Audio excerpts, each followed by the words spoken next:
All right, we are going to start with the next part of our program. Timothy McClyman is the moderator of our first panel, and it's entitled Meeting Challenges with Creativity, Views from Innovators. Tim is the president of the American Express Foundation and is also vice president for corporate social responsibility for American Express. He's in charge of their global social responsibility, philanthropy, and employee engagement efforts. And again, you can see his full bio in your kits. Tim is going to introduce his panel.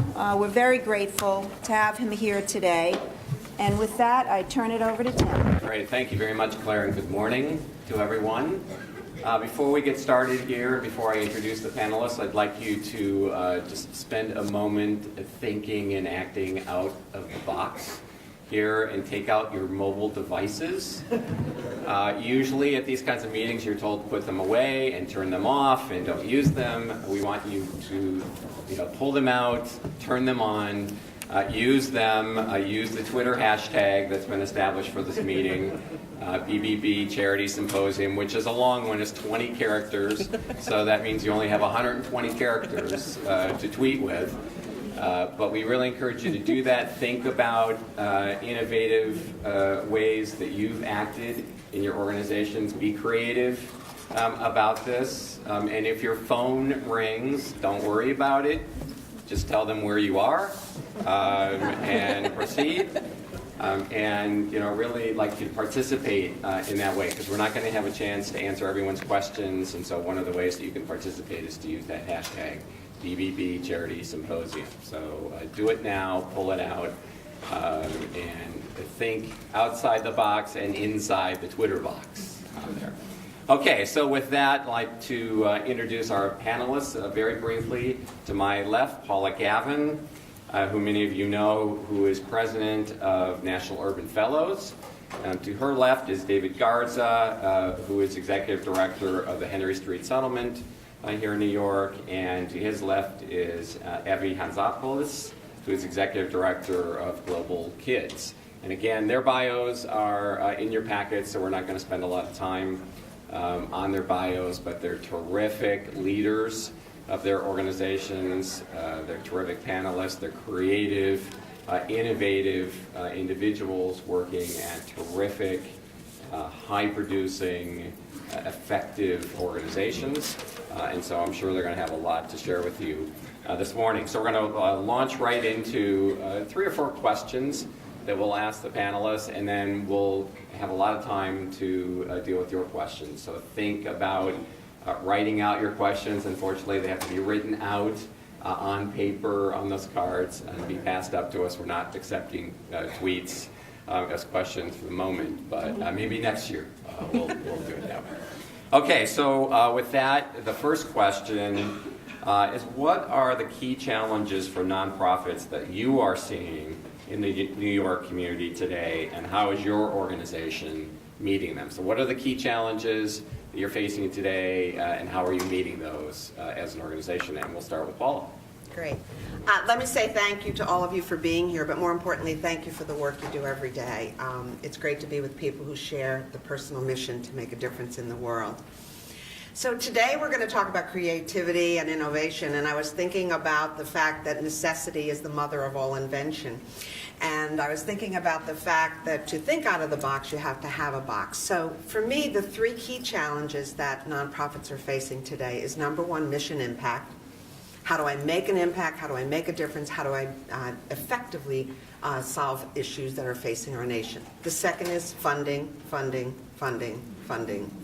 Second, third, fourth. And the third is, I think, very, very important, is the fact that we do need to really hold ourselves accountable, and results are becoming more and more important. So in thinking about that and thinking about this question of thinking out of the box and innovation, I wanted to pose to you that I believe the most effective way, and I've used this in all of my 3 nonprofits, to solve and address problems is to use the process of strategic planning. And I just want to say a moment about it because it's not just the big strategic plan, but it's the daily strategic planning that you do. And the reason I feel that's the most important thing is that one needs to understand their mission. You need to understand your purpose, which is your mission. You need to understand your vision, which is where you want to go, your desired future. And I think if you do strategic planning, both in the big way and in the little way, it leads to creativity with 5 ways. The first is that you can do internal assessment. What better way to understand your history and your culture to solve problems, but to internally assess? Use outside peer reviews. So internal assessment, which is part of strategic planning, is the first thing. The second is external assessment. Bring people in. Visit with your constituents. The third is to let your staff and your board reflect. You know, there's this notion of creativity comes from solitude, but it's solitude when you get to, you know, do the group think. The fourth is benchmarking, and the fifth is sending results and setting accountability. So for me, the 3 challenges, and we'll come back to how innovation and creativity comes from this, I think are best addressed with strategic planning and using strategic planning to really stimulate creative thinking. Good nonprofits use strategic planning to come to an end. Great nonprofits use strategic planning to be innovative. Great, thank you very much, Paula. David Garza. Great, thank you very much. I also want to thank all of you for being here, and I consider it a real privilege to connect with other leaders in the field who are equally committed to the work we do.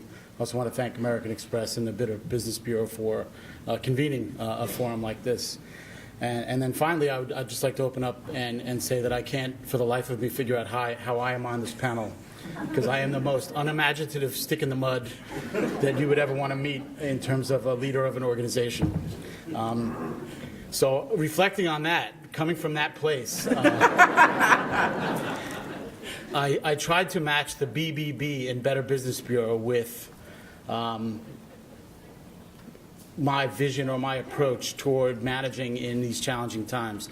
For me, the challenges are, one, the volatility, that it's such an unpredictable landscape these days that you literally never know what tomorrow is going to bring, from a legislative standpoint, from a policy standpoint, from a practice standpoint. They're just incredible, unprecedented volatility. And that's not to say that the work we do is always challenging. I've been in the field for some time, and when we try to frame this as the new normal, to me it's not that new to me. I mean, these are the conditions that have existed for some time, but they're all certainly exacerbated in recent years. So in addition to the volatility, also, as Paula mentioned, the funding or reduced resources. And so not to dwell on that, because that's something that we're all painfully aware of, I would quickly go to what's behind that, and that's increased competition amongst organizations. And if, in a perfect world, there'd be resources for all of us to carry out our mission and have the intended impact that we strive to. But however, that's not the reality, and so increased competition is a reality. So this is where I put out my PPP as opposed to the BBB, and cite performance, personnel, and profile as the strategies that I am trying to promote at Henry Street to deal with this increased volatility and unprecedented volatility. And what I mean by that is performance. I think at the end of the day, whether it's carrying out your mission or having intended social impact or transforming lives one day at a time, it's about how effectively you do that as an organization. And I think that's in good times, that's in bad times, that's in indifferent times. And so our focus on performance is incessant, and it's consistent, and it's clear, and it's something that we strategize on day in and day out, both over the long term and over the short term. Performance, for us, must stay at the top of the list, otherwise all else is for naught.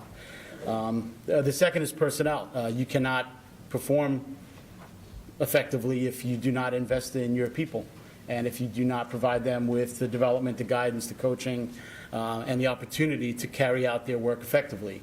And so I think it's somewhat low-hanging fruit, but I think it can sometimes get lost in the shuffle when we deal with the range of variables that we deal with from the outside world. And then third is profile. If you have great programs run by great people, you want to let the world know what you're doing. And we've placed an extraordinary amount of resources. That doesn't happen by accident. Raising the profile of your organization and telling your story doesn't happen by accident, and it's not self-serving. I think it's important, and I'll quote our founder, Lillian Wald, who founded Henry Street Settlement in 1893, and in a book she wrote in the 30s, she said, if people only knew the conditions that existed, they would surely do something about it. And we take that to heart today, that it's our job to educate and inform the city, the society, our community, our funders, our partners, our stakeholders, our board, what we do on a daily basis and how important that work is, so that the mission never gets lost in the messaging that happens around the work we do. So I offer up my PPP, performance, personnel, and profile as what we are doing at Henry Street to manage through these extremely challenging times. Great, thank you very much, David. Evie. Thank you. Thank you so much for asking me to be on this panel, and good morning, everyone. I have a laundry list of challenges, probably about 20, but I won't go through them all. I'll stick with 5, and I definitely agree with what you both said, Paula and David, in terms of some of the challenges that are facing nonprofits that you work with or your own nonprofits. I'm part of CRE's Leadership Caucus, so I've had the opportunity to talk with other new-ish executive directors and also deputy directors, program directors about some of the challenges that they're facing as part of that process. And so some of them really resonated with me as an ED for Global Kids, and then, of course, we have our own special ones as an organization. But I would say the first one that everyone is dealing with is how do you do more with less? The demands are there.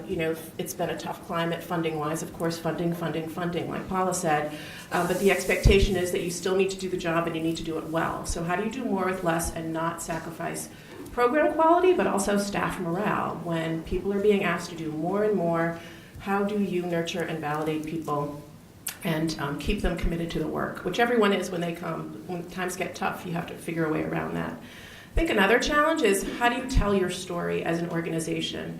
The world is changing, people are tweeting, Facebook, all these kinds of things that are happening. How do you get your message out there, and how do you distinguish yourself from other organizations? And how do you really tell your story effectively in a way that's clear, concise, particularly, at least for global kids, when we're developing global citizens? Well, what does that mean? So really being able to figure out how you communicate what you do, why you're important, why you're relevant, has been, I think, a challenge, not just for global kids, but for other nonprofits as well. How and when to grow. Everyone wants, you have a great program. Okay, how are you going to take it to scale? Should you take it to scale or not? I think that's a really important question. Sometimes growing is not always, going to be the best decision for you as an organization, or there's different ways how to grow. Do you grow deeper? Do you grow bigger? Do you franchise? Do you have satellites? Whatever it's going to be. So I think that's a question facing a lot of nonprofits, like Global Kids, over 20 years old at this point now. Where do we go from here? For a nonprofit like Global Kids, which is about, we have 43 employees, so we're not super huge. How do you retain employees when there's not going to be a clear career path there? There's only one executive director. I guess you could have a co-executive director. We have one program director. So sometimes it can be hard for staff to see, well, okay, I get it on the ground. How do I move up, develop professionally, make an impact, contribute to the organization? So I think that's a challenge a lot of small and mid-sized nonprofits face. And I think the last one, and Maria, spoke about this towards the end of her keynote, which was wonderful, was just this tension between, data, outcomes, and you doing the work that you need to do, and just all the pressures that nonprofits are facing. How do you do your work? How do you hold yourself accountable? But also, how do you not get bogged down in sometimes these metrics that may or may not really apply to what your core mission is? So I think that that's, a real critical issue for nonprofits, for Global Kids too. How we want to measure what we want to measure, but how do we also fit in with what the foundations and public funding especially are asking for us. So those are kind of the big five that I see. I think for us, how we've been able to address some of these, and everything's a work in progress. I think the main thing is engage your staff and constituents in helping you solve these problems. I certainly don't see myself as the person who knows everything, although, my husband says, I think I know everything, but I really don't. And so I really rely on staff, especially program staff who are out there doing the work every day to really help us figure out how to be smarter and more effective as an organization and deal with some of the budgeting challenges and deal with some of the issues that have to do with collecting data and all those things that we need to do. I think the other big thing that we've done over the past few years is really clearly articulate what our outcomes are. We always knew what we did and that it was good, but we really had to sit down and say, okay, what are the 5 outcomes that we want to hold ourselves accountable to? And we use those 5 outcomes to really drive everything that we're doing, whether it's program development, whether it's organizational structure, organizational development, whether it's fundraising. It's been really helpful for us to say, here are our 5 outcomes. Here's what we're going to do. Does this match up as we're pursuing funding, as we're trying to design a program, as we're looking at what kind of organizational structure that we have, how we involve our youth? So that's been really, really useful to us to actually have those 5 clearly articulated outcomes that tie in with our mission and our vision that we have posted all over our office, we have posted at our sites, that we really incorporate into all the work that we're doing. And then the final thing, I think, is just attitude. Attitude is everything, so we are really trying to just say, make it happen. You have an idea, make it happen. The whole permitted bootlegging, I love that. Okay, never heard of that. We try to do that a lot at Global Kids because some of our best programs and best ideas come from people who have space and time to develop those things. So a lot of our programs really grew organically out of our staff who said, you know what, I want to do a human rights training program. And so we set aside time for that person to do it, to learn how to write a proposal, to learn how to develop, a plan, all those kinds of things. So making it happen and giving people the time and the space to do that, I think, has been critical to addressing all the challenges that we have as a nonprofit. Great, thank you. Maybe I'm going to stick with you because I think that's a good segue to our next question. So you talked about making it happen, encouraging that kind of attitude within your organization. What do you do to personally encourage creative solutions to those challenges in your organization? Okay, well, personally, I try not to take myself too seriously, but I take the work very seriously. So we really believe, and I think everybody at Global Kids takes the work extremely seriously, but we also like to laugh, make fun of ourselves, and have a good time. And I think that's really important when you're working in very stressful situations. They're out in schools, they're working in some very challenging environments with amazing young people who have these incredible obstacles facing them that may affect how we're able to do our work. We need to make sure that we play and have a good time. So I'm not saying we're partying every day at Global Kids, but when we have our staff meetings, we always start off with an icebreaker. We always start off with an activity to just get us to let our hair down, be ourselves, and laugh with one another and bond. We hold retreats. We do things where we're really just giving ourselves space and time to reflect. And of course, that time gets harder and harder to do when you're, fundraising and trying to make your programs happen, but I think that that's really important in terms of encouraging creativity. I think the other thing, like I said, is really, looking at your staff. There's so many talented people out there working in nonprofit, and they have ideas, and figuring out how you can nurture their ideas, I think, is really, really important. And particularly, like I said, as a smallish, mid-sized nonprofit, where there's really no clear career path, you want people to stay. You really want the good people to stay, and you really want them to help you figure out how to be the best organization that you can be. So, I have conversations with people all the time. What is it that you want to do? What is it that you want to see? How does it fit into our mission? So if someone says, well, I'd really like to try this. Well, if it's something that's kind of way off, we're going to say, you know what, actually, that's great, but that's not really going to fit into the work that we're trying to do here at Global Kids. But if someone says, I really want to, start this program to get young people more engaged in public policy and human rights issues, then we'll say, okay, how can we make it happen? So I'll work with them. Our director of program, I was director of programs. We'd work together to actually map out how are we going to do it, and also know that it takes time to make those things happen.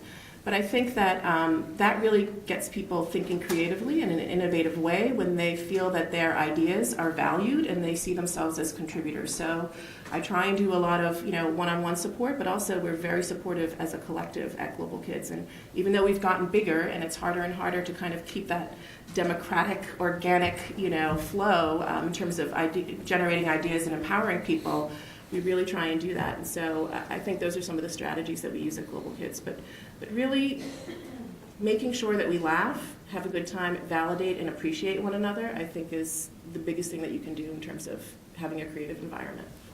Great. Thank you very much. David, you talked about volatility, funding, and competition as challenges that you face. And you talked about performance, personnel, and profile as ways of meeting those challenges. What do you personally do to encourage creative solutions at Henry Street Asylum? Yeah, mostly I stay out of the way.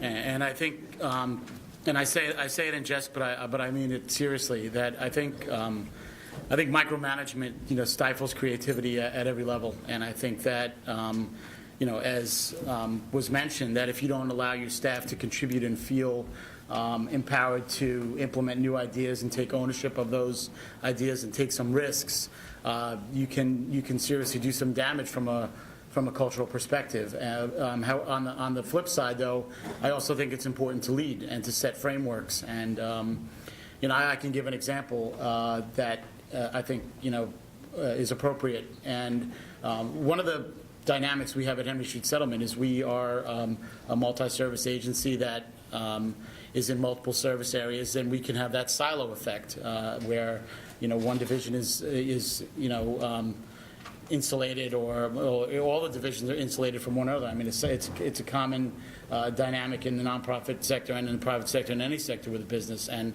I personally feel that siloing isn't entirely a bad thing. I mean, I think in all matters you want to find the sweet spot. You want a service area to have a certain amount of autonomy and independence and expertise in that particular area, but yet you also, in the context that we do the work in a settlement house, you want effective integration, collaboration, and sharing of resources.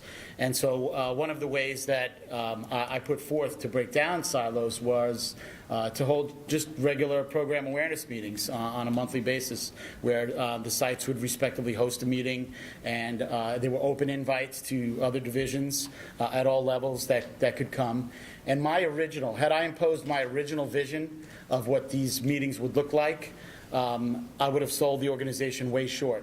So in the initial round, this is my second year as executive director, even though I've been with the organization for 11. And so I saw the need for these meetings on a regular and consistent basis. So I put out the notion of a meeting. And in the first round, I put out, I wanted them to touch what I consider the 4 pillars of the business. How are you performing versus last year and versus plan? Because I think if we're not measuring that, we're really not managing anything. What does your personnel and staffing look like, and what does your financial picture look like at the division? So those were the kind of the parameters I put out, and then I cut them loose. And interestingly enough, the further I stepped back from the program awareness meetings in terms of trying to establish what they would look like, the better they got.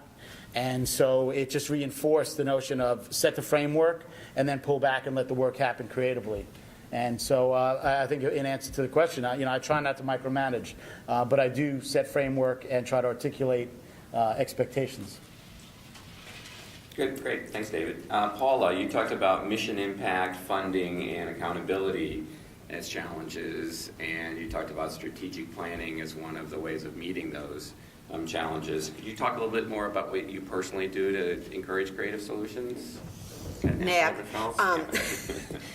I really wanted to use planning because I think it is underestimated in terms of its value. And I want to come back to sort of a philosophy. And each of us have a personal mission. Each of us have a personal vision. Knowing those are important. And each of us have great ideas to solve problems. I think for me, what's worked and I've tried to do consistently is use planning as the mechanism to get there. Always asking, what's the goal? Where are we trying to go to? What are our options? How do we get there? How do we measure success?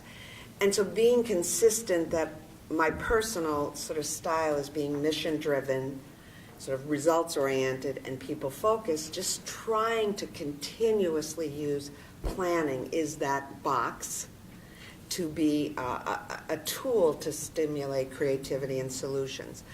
So for me, planning is a channel to get to an end goal. And so that's how I've used it. But I also have to admit, I think setting stretch goals, being demanding, is both an asset and a deficit. So sometimes I know I press for that goal. I always feel we're going to get further if we do that. But I think we have to always be aware that creativity comes from giving people their own opportunity to solve. So I would just answer that the things that I have worked on against those three challenges have always been, sort of addressed by having a plan, be it a short-term plan or a long-term plan, and always being aware that we have a mission, we have a vision, and we need to measure our success. Great. This is a good opportunity to think about tweeting. Some of these answers have been really nice, bite-sized answers that are good for tweets, or they're good for questions. So think about questions that you might want to ask the panel, and take out your note cards and start writing those questions. There are staff people around who are ready to collect those. Before we get to those questions, though, I've got a couple of other questions I want to ask the panel, and one of these sets is our individual questions. I'm going to start with David. David, you're leading a long-established, fairly large nonprofit organization, and so I'm curious what you're doing to reposition Henry Street Settlement as a change agent, to encourage innovation, to meet current needs in the community. Yeah, thank you. It's an interesting question for Henry Street Settlement. We are 119 years old. We are a relatively medium-sized organization, about $34 million budget, about 500 people on staff, 17 sites, 6 different service areas. The elevator pitch is food, shelter, employment, education, healthcare, and the arts. Took me a year to get that down. Talk about messaging. People say, "What is a settlement house?" Whoa, big question. And why it's an interesting question is I don't think we need to be repositioned at all. I think we've been in the right position for a century, and in those service areas, we meet vital needs of our community, and it's either inspiring or it's completely daunting that some of the same problems that existed 100 years ago exist today. And there are service areas. People are hungry. They don't have access to food.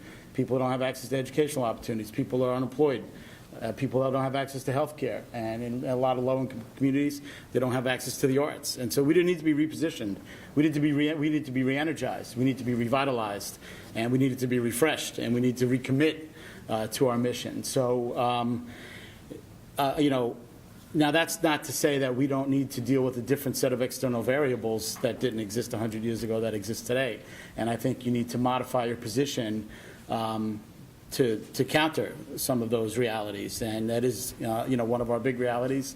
And I just like to use examples because I think it just resonates more, is, from 1994 to present, Henry Street has doubled in size from a budget standpoint.